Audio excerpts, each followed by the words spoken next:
Okay, so this is video 2, and on this video we're going to be factoring quadratics where a is not equal to 1, so we actually have a number out here. Whenever you have a number out here, it becomes a little bit more challenging. You have to follow the multi-step process.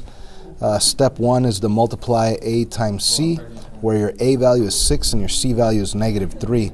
So in this case, a times c is -18. Step 2 is to think of the multiples of -18 that combine together to give you the middle value b, which is -7. Let me write b up here. So you might want to make a list. How could you get -18? -1 times 18, -2 times 9, -3 times 6, and that's about it. That's all the possible ways of getting -18 when you're multiplying two numbers, besides changing the signs, that is. Anyhow, which of these pair of numbers combines together to give us the b value of -7? If you combine 18 and -1, that gives you 17. That didn't work because the middle value is not 17. If you combine -2 and 9, that'll give you a +7, and that's great because we have a -7 up there, but right here we get a +7, and we know we need it to be a -7. So what does that mean? That we have the right number, we just have the wrong sign, which means that we have the right numbers, but we have the wrong signs. So what we're going to do is change the signs. Change that -2 to a +2. Change that 9 to a -9. And once those signs are changed, you can move on to step 3 because that's the pair of numbers that you want. Now step 3 is a little weird. It's where you write it in your factored format. So if you factor it, it'll look like that, 2 parentheses, 2 binomials being multiplied together with each other. And what belongs in the first part of the binomial? The 6m without the square. Okay, so whatever first term you have here, just write it right here without the square. So 6m goes right here and also over here. Okay, now what belongs in the blank spots right here? The blank spots is where your two numbers from step 2, they go right in there. So we end up with a +2 right here and a -9 right here.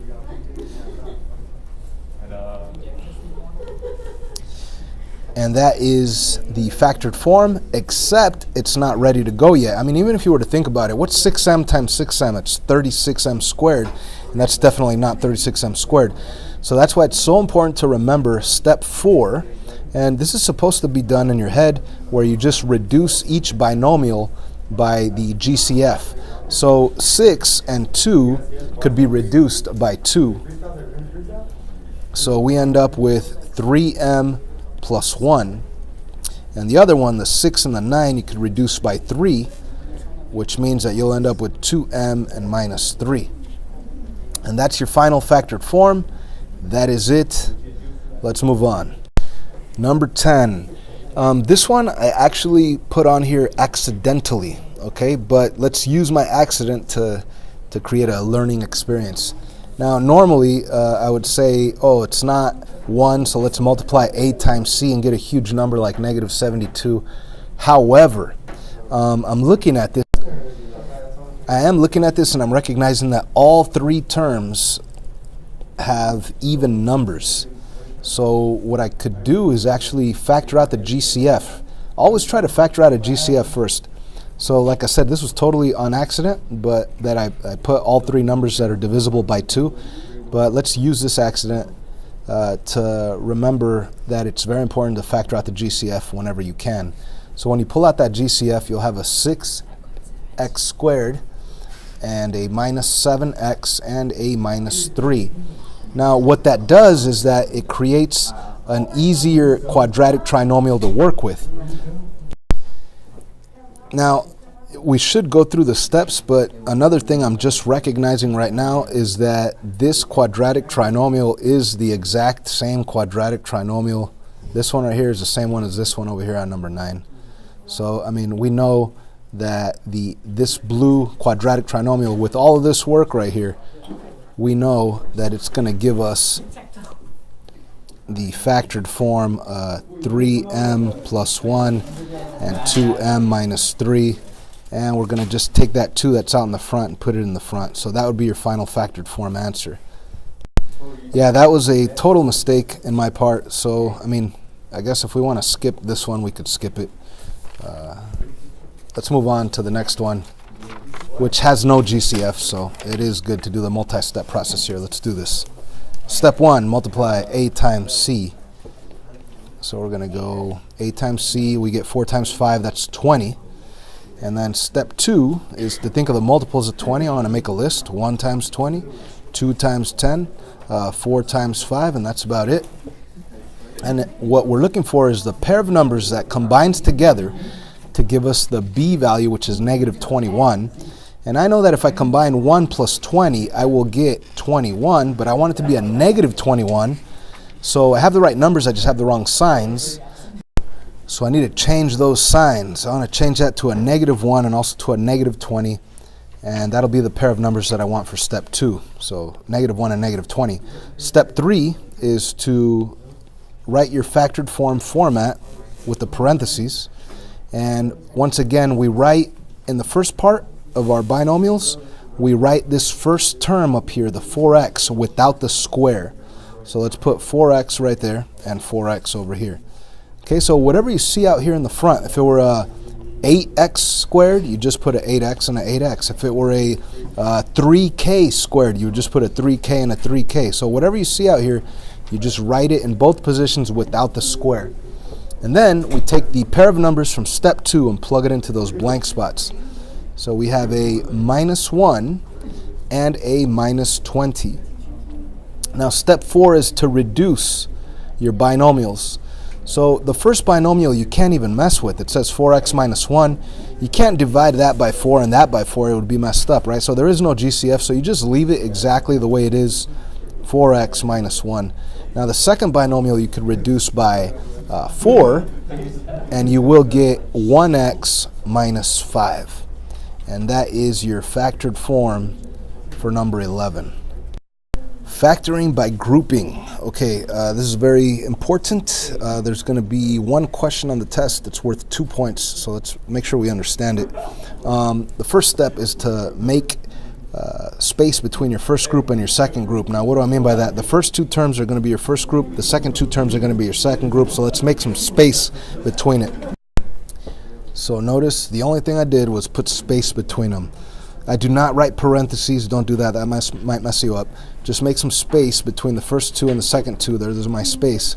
And then the next step is to factor something out of the first group. Now notice that I put the parentheses down here, not up here. I put them down here. I want to pull out my GCF. So what's in common in the first and second term? There's a b in common in both terms. If I do pull out that b, on the inside I'll have a b minus 2 left over. And then on the other group, I have a 3 in common in both terms, so I'm going to pull out a positive 3 in both groups, and I'll have a b minus 2 left over as well. So the next step is to take a step back and factor out that common binomial b minus 2 in both groups, pull it out of both groups and put it out here in the front. So b minus 2 is now out there in the front. And what's left over? Well, if I pull out the b minus 2 and pull out this b minus 2, if I pull them out, I have a b left over and a plus 3 left over. So again, we're going to take this b and this plus 3 and put them in this parenthesis right here. So this is our factored form answer. B minus 2 times b plus 3. Let's try another one. So this one looks a little bit more complicated only because it has 2 variables, but it's not really more complicated. Step 1, make some space between your first group and your second group, the first 2 terms and the second 2 terms. Second step is to factor something out of the first group. So if you're looking at 12x squared and 15xy, if you take a look at the 12 and the 15, you could pull out a 3, the multiple of 3. But then again, there's also x's in both of them, so I want to pull out an x as well. So if I pull out that 3x, I will have a 4x left over, and I will have a minus 5 and y left over. Okay, now if we look at the other group, what could I pull out of the other group? I could pull out a 4, but it's better to pull out a negative 4. That way, I'll end up with the same binomial on the inside. If you just pull out a 4, you're going to end up with the opposite sign binomial. So pulling out a negative 4 will give us a positive 4x right in there and a negative 5y as well. And the next step would be to take a step back, pull out that common binomial, pull it out and put it over here in the front. That's what we're going to do.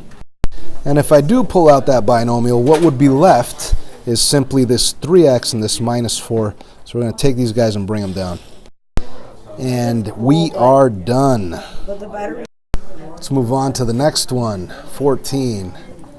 Again, step 1 is to make some space between the first and the second group, the first 2 terms and the last 2 terms. And then you look at your first group and you see what you could pull out, which is a 3 and an x. And if you pull out a 3 and an x, you will have a 2x left over, and you will also have a plus 3 left over. And you look at your second group, and in that second group you could pull out a negative 4.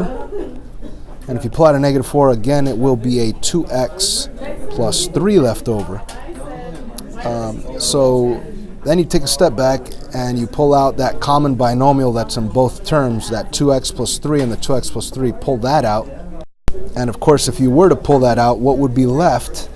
Remember, these guys just came out, so you have a 3x and a minus 4 that just comes down.